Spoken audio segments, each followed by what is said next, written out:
দীর্ঘ সময় ক্যাম্পাস দখলে রাখা ছাত্রলীগ নিষিদ্ধ হয়েছে। অবসান ঘটেছে ক্যাম্পাসে তাদের সীমা ছাড়িয়ে যাওয়া অত্যাচারেরও। এখন তাদের রাজনৈতিক ভবিষ্যৎও অনিশ্চিত। সংগঠনটি আসলে ছাত্র রাজনীতি করত কিনা সেটাই সবসময় আমাদের কাছে একটা বড় প্রশ্ন ছিল। ভাবতাম এটাকে ছাত্র রাজনীতি বলে কিনা। পরে জাতীয় রাজনীতি দেখে মনে হয়েছে তারা তাদের জায়গায় হয়তো ঠিকই আছে, কেননা সরকার তাদের লাঠিয়াল বাহিনী হিসেবে ব্যবহার করছে। এর আগে যারা দেশ চালিয়েছে তাদের ক্ষেত্রেও একথা প্রযোজ্য। ১৯৫২ সালের ভাষা আন্দোলন থেকে শুরু করে ১৯৭১ সালের মুক্তিযুদ্ধ, ১৯৯০ সালের গণঅভ্যুত্থান থেকে ২০১৮ সালের কোটা আন্দোলন এবং সর্বশেষ ২০২৪ সালের ছাত্র জনতার অভ্যুত্থান, কোনোটি কোনো দলীয় লেজুর বৃত্তির ছাত্র সংগঠনের নেতৃত্বে হয়নি। বরং ২০১৮ সালে যখন কোটা বিরোধী আন্দোলন দানা বাঁধতে থাকে, তখন ছাত্র সংগঠন, বিশেষ করে সরকারি দলের ছাত্র সংগঠনের আচরণ আমরা দেখেছি। একটা ছাত্র সংগঠনের হেলমেট বাহিনীতে পরিণত হওয়া নিশ্চয়ই ভুলে যাওয়ার মতো ঘটনা নয়। ২০২৪ সালে এসেও আমরা প্রত্যক্ষ করেছি তাদের সেই ভয়াবহ চেহারা। সুতরাং দেখা যাচ্ছে কোনো যৌক্তিক আন্দোলনে বড় ছাত্র সংগঠনগুলোর দেখা মেলে না। ছাত্রদের স্বার্থ রক্ষায় তাদের কোনো অবস্থান বা সমর্থন নেই। যখন সেই স্বার্থটা তাদের মূল দলের স্বার্থের সঙ্গে মিলে যায়, শুধু তখনই ছাত্র সংগঠনগুলো সেই আন্দোলনের পক্ষে অবস্থান নেয়, যেমনটা আমরা দেখেছি বিরোধী দলের ছাত্র সংগঠনগুলোর ক্ষেত্রে। ছাত্র সংগঠন সেটা হোক সরকারি দলের কিংবা বিরোধী দলের, তাদের মূল কাজ হচ্ছে রাজনৈতিক দলের লেজুর বৃত্তি করা। বলা বাহুল্য, ১৯৫২ সাল থেকে ২০২৪ সাল পর্যন্ত কোনো যৌক্তিক আন্দোলনই কোনো রাজনৈতিক লেজুর বৃত্তিক ছাত্র সংগঠন শুরু করেনি। ২০২৪ সালের বৈষম্য বিরোধী ছাত্র আন্দোলনও কোনো রাজনৈতিক ব্যানারে হয়নি, বরং দলীয় সংগঠন এই ইস্যুতে কোনো কর্মসূচি দিলে তা সফল হতো না। এতে এটা প্রমাণিত হয় লেজুর বৃত্তিক ছাত্র সংগঠনের রাজনীতি ভালো কিছু বয়ে আনতে পারছে না। যখনই গুরুত্বপূর্ণ ইস্যুতে আন্দোলন করার প্রয়োজন হয়েছে, তখনই সাধারণ ছাত্ররাই ঝাঁপিয়ে পড়েছে এই আন্দোলনে। তাদের মধ্যে থেকেই বেরিয়ে এসেছে নতুন নেতা।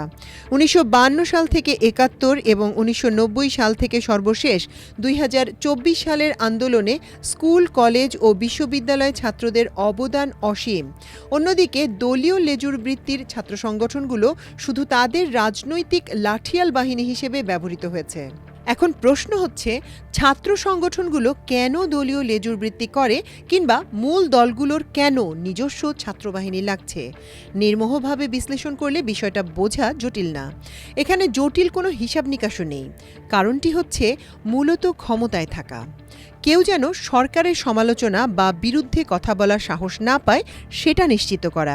সেই সঙ্গে আরও ছোটোখাটো বিষয় যেমন চাঁদাবাজি, টেন্ডারবাজি, জমি দখল ইত্যাদি, তারা জড়িত তো আছেই। এখন প্রশ্ন হচ্ছে, রাজনৈতিক দলগুলো এদের কেন লাগছে? বাংলাদেশে যারা রাজনীতি করেন তাদের মূল উদ্দেশ্য দেশকে ভালোবাসা বা দেশের মানুষের জন্য কাজ করা, এমনটা কখনোই মনে হয় না। বর্তমানে ব্যবসায়ী, সাবেক আমলা ও কালো টাকার মালিকরা টাকা দিয়ে নমিনেশন কেনেন এবং বিপুল অঙ্কের টাকা খরচ করেন নির্বাচনে জেতার জন্য। বর্তমান রাজনীতির এই বাস্তবতাটা কেউ অস্বীকার করতে পারবেন না। বড় দলগুলোতে এই প্রবণতা এখন প্রকট হয়ে উঠেছে। যারা নমিনেশন কিনে আনেন তারা দেশের সেবা করবেন কিভাবে? তারা তো নমিনেশন পাওয়ার পেছনে ব্যয় করা টাকা ওঠাতেই ব্যস্ত থাকেন। আমার নিজের ইউনিয়ন পরিষদেও নির্বাচনে দেখেছি মেম্বার প্রার্থী কমপক্ষে ১০ লাখ এবং চেয়ারম্যান প্রার্থী কমপক্ষে ১ কোটি টাকা বাজেট রাখেন নির্বাচনে জিততে। পাশের ইউনিয়নে এই অর্থের পরিমাণ আরও বেশি।